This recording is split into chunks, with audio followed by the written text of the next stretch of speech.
क्या आप भी जानना चाहते हैं कि अगर आपने पिछले 17 सालों में 17 एसआईपी की होती अटक पेट्रोलियम में, तो हर साल आपको कितना डिविडेंड मिलता, कितना बोनस मिलता और आपका टोटल कितना एनुअलाइज रिटर्न हो जाता, टोटल डिविडेंड आपको कितना मिलता, टोटल कैपिटल गेन आपका कितना होता, टोटल आपका टैक्स कितना करता, डॉलर में आपका कितना रिटर्न होता और बहुत कुछ होगा इस वीडियो में। चलें शुरू करते हैं। जी, तो यहाँ हम केस स्टडी करेंगे अटक पेट्रोलियम लिमिटेड की कि अगर हम इसमें हर साल 1 लाख रुपए की एसआईपी करते हैं तो हमें टोटल रिटर्न कितना मिलता है। ठीक है जी।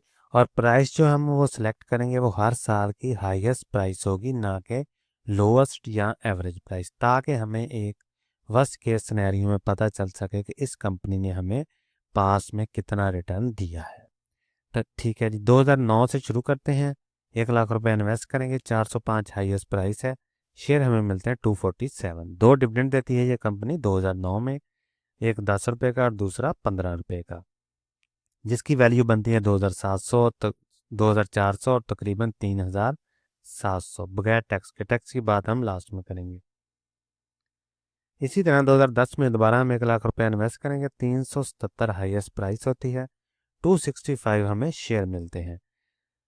2010 में यह कंपनी एक डिविडेंड देती है और एक बोनस देती है। डिविडेंड देती है 10 रुपये पर शेयर के हिसाब से, जिसकी वैल्यू बनती है तकरीबन 5120, और बोनस के बाद हमारे पास शेयर हो जाते हैं 614। इसी तरह 2011 में दोबारा हम 1 लाख रुपए इन्वेस्ट करेंगे, 440 हाईएस्ट प्राइस है, 227 हमें शेयर मिलते हैं।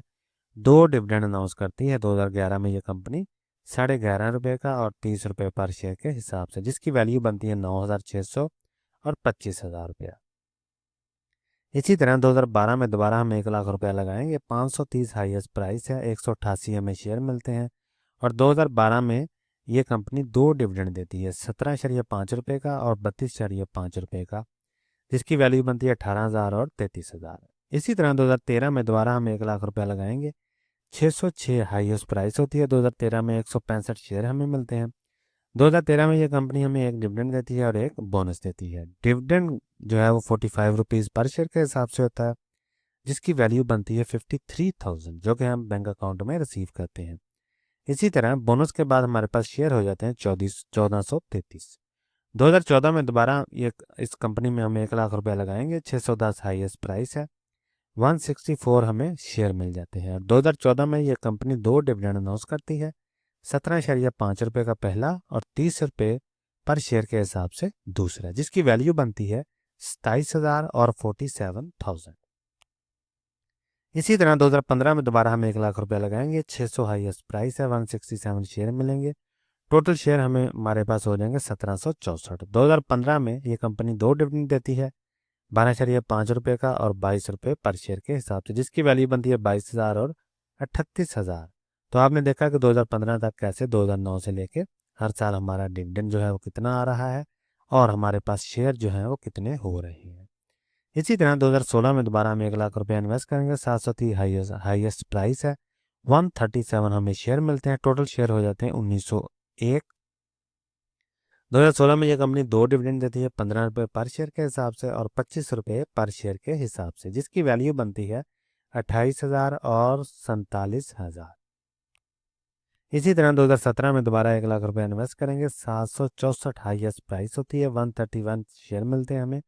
टोटल शेयर हमारे पास हो जाते हैं 2032। और 2017 में ये कंपनी 15 रुपये पर शेयर के हिसाब से और 27.5 रुपये पर शेयर के हिसाब से डिविडेंड हमें देती है, जिसकी वैल्यू बनती है 30,000 और 55,000। इसी तरह 2018 में दोबारा हम 1 लाख रुपया लगाएंगे, 645 हाईएस्ट प्राइस है, 155 हमें शेयर मिलते हैं।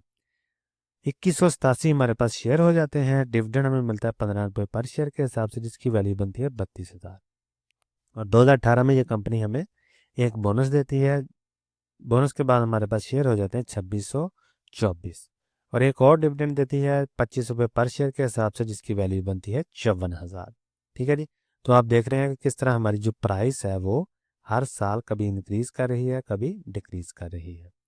इसी तरह 2019 में दोबारा हम 1 लाख रुपया लगाएंगे, 458 हाईएस्ट प्राइस है, 218 शेयर मिलेंगे, 2842 हमारे पास टोटल शेयर हो जाते हैं। 10 रुपये और 10 रुपये पर शेयर के हिसाब से हमें डिविडेंड मिल जाता है। 28,000 उसकी वैल्यू बनती है दोनों डिविडेंड की। इसी तरह 2020 में दोबारा हम 1 लाख रुपए लगाएंगे, 397 हाईएस्ट प्राइस है, 251 शेयर मिलते हैं, 3093 हमारे पास शेयर हो जाते हैं और 4 रुपये पर शेयर के हिसाब से हमें डिविडेंड जो है वो मिलता है, जिसकी वैल्यू बनती है 15,000 और 12,000 रुपया। इसी तरह 2021 में दोबारा हम 1 लाख रुपया लगाएंगे, 390 हाईएस्ट प्राइस होती है, 256 हमें शेयर मिलते हैं और 2021 में 3349 हमारे पास टोटल शेयर हो जाते हैं। 2.5 और 24.5 रुपये पर शेयर के हिसाब से हमें डिविडेंड मिलता है 2021 में, जिसकी वैल्यू बनती है 8,000 और 82,000। इसी तरह 2022 में दोबारा हम 1 लाख रुपया लगाएंगे, 399 हाईएस्ट प्राइस है, 251 हमें शेयर मिलेंगे, टोटल शेयर हो जाएंगे 3600 और डिविडेंड ये कंपनी 2 देती है और 1 बोनस देती है। बोनस के बाद हमारे पास शेयर हो जाते हैं 4500 और डिविडेंड जो हमें मिलता है वो 15 रुपये पर शेयर के हिसाब से और 30 रुपये पर शेयर के हिसाब से, जिसकी वैल्यू बनती है 54,000 और 1 लाख रुपया तकरीबन टैक्स के बगैर।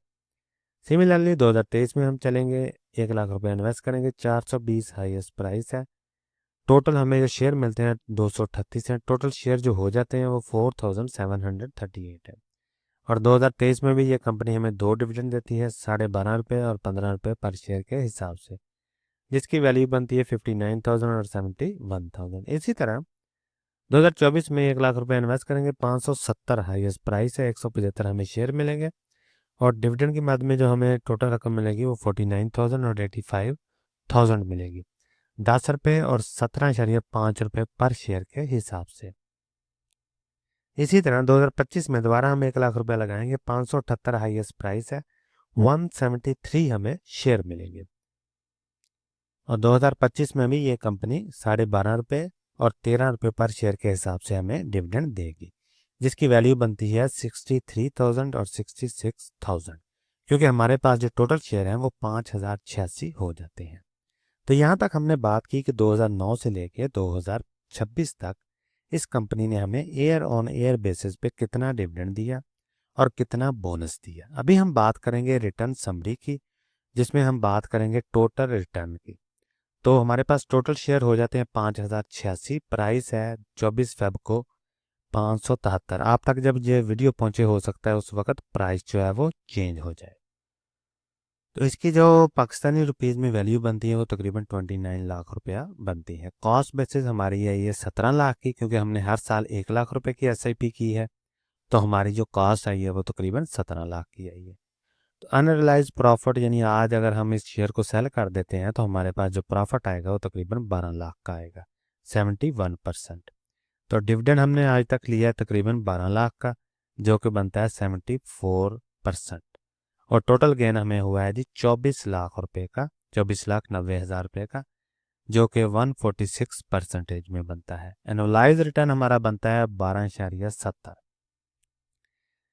एनुअलाइज रिटर्न बहुत अहम चीज़ है, इसी की बेसिस पे आप सेम सेक्टर में दूसरी कंपनियों के साथ इस शेयर को कंपेयर कर सकते हैं और दूसरे सेक्टर की कंपनियों के साथ कंपेयर कर सकते हैं या दूसरी एसेट क्लास के साथ इस शेयर को कंपेयर कर सकते हैं। यहाँ तक तो बात होगी बगैर टैक्स के। अभी हम बात करेंगे टैक्स की। तो डिविडेंड हमने लिया आज तक 12 लाख का, तकरीबन टैक्स हम देंगे इस पे 1,90,000 रुपये। आफ्टर टैक्स हमारी अमाउंट बचती है 10 लाख रुपये, क्योंकि हमने 15% का टैक्स देना है। ये टैक्स मैंने अज्यूम किया है, ये कम या ज़्यादा भी हो सकता है, डिपेंड करता है कि FBR की पॉलिसी पे। आगे हम बात करेंगे कैपिटल गेन की। कैपिटल गेन हमें हुआ है तकरीबन 12 लाख का, अगर हम इसे आज सेल कर देते हैं, और इस पर भी 15% टैक्स होगा। ये भी डिपेंड करता है कि लॉन्ग टर्म में हो सकता है ये टैक्स 0 हो जाए या कम हो जाए। ये भी डिपेंड करता है कि आपने शेयर को बाय कब किया है। तो आफ्टर टैक्स हमारे पास अमाउंट बचेगी तकरीबन 10 लाख की। तो टोटल हमारा आ गया ग्रॉस में 24 लाख रुपया, जिसपे हमने 3,73,000 तकरीबन टैक्स पे किया और हमारा जो नेट में बनता है वो बनता है 21 लाख रुपया प्रॉफिट। इसमें मैंने CDC की फ़ीस, NCCPL की फ़ीस और ब्रोकर का कमीशन ऐड नहीं किया। यहाँ और कोई भी टैक्स वगैरह हो तो वो ऐड नहीं किया, वो भी थोड़ी बहुत रकम बनती है, वो भी आप ऐड कर सकते हैं। आगे हम बात करेंगे डॉलर में रिटर्न। तो कॉस्ट हमारी यही 17 लाख की, तो हमने हर साल 1-1 लाख रुपया इन्वेस्ट किया, तो उसके इक्विवेलेंट जितने भी डॉलर बनते थे वो हमने लिख लिए और उसे जमा कर लिया। तो ये बनते हैं तकरीबन 13,175। क्योंकि डॉलर की कास्ट हर साल डिफरेंट होती है। जैसे ये देखें 2009 में 84 रुपये की थी और 2025 में 278 रुपये की हो गई है। $1 278 रुपये का बन गया है। तो इस तरह हमारे पास टोटल गेन आ गया $8,957।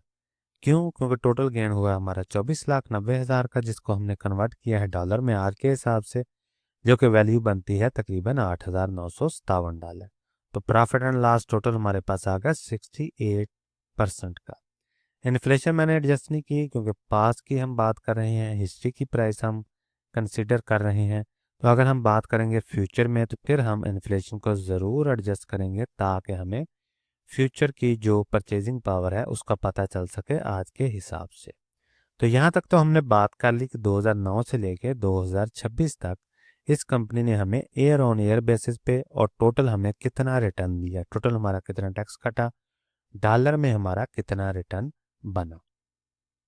यहाँ आप एक बार नोट कर लेंगे, ये जो मैंने प्राइस ली है ये मैंने हाईएस्ट प्राइस ली है। अगर आप इसको वीकली, मंथली, बाई एनुअली या टेक्निकल एनालिसिस करके खुद प्राइस को सिलेक्ट करते हैं, जब भी प्राइस जो है शेयर की लो हो तब आप परचेज करते हैं, यानी आपकी मेन चीज़ है कि परचेजिंग जो प्राइस है वो अगर कम होती जाएगी तो आपका जो टोटल रिटर्न है ये जो है ये बढ़ता जाएगा। इसी तरह आपका डिविडेंड भी अच्छा होता जाएगा। ठीक है, ये सारा कुछ डिपेंड करता है आपकी बाय प्राइस पे।